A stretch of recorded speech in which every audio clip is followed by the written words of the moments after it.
আসসালামু আলাইকুম ওয়া রাহমাতুল্লাহি ওয়া বারাকাতুহু। সুপ্রিয় দর্শক ও শ্রোতা, আশা করছি সকলেই ভালো আছেন। আমিও আল্লাহর রহমতে আপনাদের দোয়ার বরকতে ভালো আছি। আজকে যে বিষয়টি নিয়ে আলোচনা করব সেই বিষয়টি হচ্ছে টয়লেটে অথবা বাথরুমে প্রবেশের সময় যে দোয়া রয়েছে সেই দোয়াটি।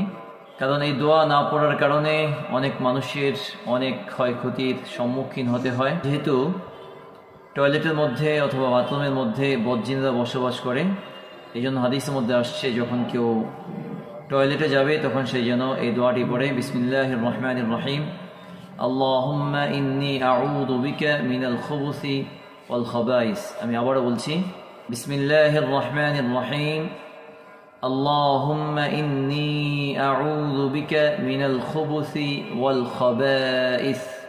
প্রথমত আমরা বিসমিল্লাহর অর্থ সকলেই জানি, যেটার অর্থ হচ্ছে আমি আরম্ভ করছি যিনি রহমান, যিনি রহিম তার নামে, অথবা যিনি দয়ালু অথবা অত্যন্ত দয়ালু দয়াবান তিনার নামে আমি শুরু করছি। আল্লাহুম্মা ইন্নী আউযু বিকা, হে আল্লাহ আমি তোমারই নিকট আশ্রয় প্রার্থনা করছি, মিনাল খুবুসি ওয়াল খাবাইস, জিন জাতির মধ্যে খারাপ জিন এবং জিন্নাত থেকে, অর্থাৎ নারী এবং পুরুষ এই সমস্ত জাতীয় জিনদের ক্ষতি থেকে, খারাপ জিনদের ক্ষতি থেকে আমি তোমার নিকট আশ্রয় প্রার্থনা করছি। দ্বিতীয়ত হচ্ছে, যখন আমরা এই ইস্তেঞ্জায় গিয়ে বসবো বা ইস্তেঞ্জায় ঢুকবো, ঢুকার পূর্বেই আমরা একটা জিনিস খেয়াল রাখবো, সেটা হচ্ছে আমাদের বাম পা দিয়ে ঢুকতে হবে। আদব যেটা, বাম পা দিয়ে ঢুকতে হবে এবং বের হওয়ার সময় ডান পা দিয়ে বের হতে হবে। এটা হচ্ছে ঢুকা এবং বের হওয়ার আদব। বসার সময় আমরা অনেকেই অনেকভাবে বসি, তো আমাদের যতটুকু কাপড় খোলার দরকার ঠিক আমরা ততটুকুই কাপড় খুলব, বসতে বসতে খুলব, দাঁড়ানো অবস্থায় আমরা না খুলি।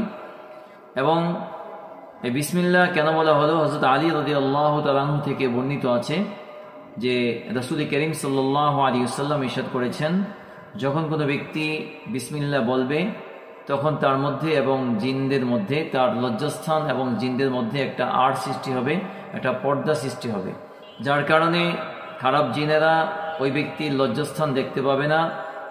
এবং অন্য এক বর্ণনায় রয়েছে যে জিন জাতির চোখকে আল্লাহ রাব্বুল আলামিন অন্ধ করে দেন, অর্থাৎ ওই সময় দৃষ্টিশক্তি আল্লাহ রাব্বুল আলামিন কেড়ে নেন, যার কারণে মুমিন ব্যক্তির শরীর ওই জিনেরা, বদজিনেরা দেখতে পারে না এবং তাদের কোনো ক্ষতিও করতে পারে না।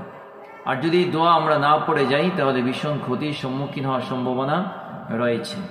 ইস্তেঞ্জার আরও অনেক আদব রয়েছে, যেমন ঢিলা কুলুপ ব্যবহার করা, এ সম্পর্কে ইনশাল্লাহ পরবর্তী ভিডিওতে বলবো।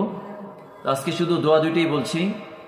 বের হওয়ার সময় বা বের হয়ে পড়ব গফরানাক, এতটুকু বললে হবে যে আমি তোমার কাছে ক্ষমা প্রার্থনা করছি। তারপরে বলবো আলহামদুলিল্লাহিল্লাযী আযহাবা আন্নিল আযা ওয়া আফানি, যার অর্থ হচ্ছে সকল প্রশংসা ওই আল্লাহর জন্য যিনি আমার সমস্ত কষ্টকে দূর করে দিয়েছেন, বর্তমান অবস্থায় যা কষ্ট ছিল এই কষ্টকে দূর করে দিয়েছেন এবং আমার স্বাস্থ্যকে নিরাপত্তা দান করেছেন। কারণ মানুষ যখন ইস্তেঞ্জায় যায় তখন তার বিভিন্ন অসুবিধার মধ্যেই পড়ে সে ইস্তেঞ্জা যাওয়ার জন্য বাধ্য হয়। যদি এগুলো আমরা আটকিয়ে রাখি তাহলে আমাদের স্বাস্থ্যের জন্য ক্ষতির কারণ হয়ে দাঁড়ায়। যেহেতু আল্লাহ রাব্বুল আলামিন আমাদের সকলকে এইভাবে একটা ব্যবস্থা করে দিয়েছেন যাতে স্বাস্থ্যের কোনো ক্ষতি না হয়, এই জন্যই এই শুকরিয়া আদায় করা, আলহামদুলিল্লাহিল্লাযী আযহাবা আন্নিল আযা ওয়া আফানি।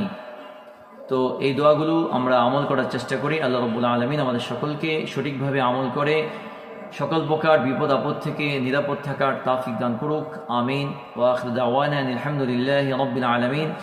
যারা আমার চ্যানেলটি এখনও সাবস্ক্রাইব করেননি, আশা করছি সাবস্ক্রাইব করে দিবেন। যারা করেছেন তাদেরকে অগণিত অসংখ্য ধন্যবাদ। দিনের খাতিরে এই ভিডিওটি শেয়ার করে দিবেন।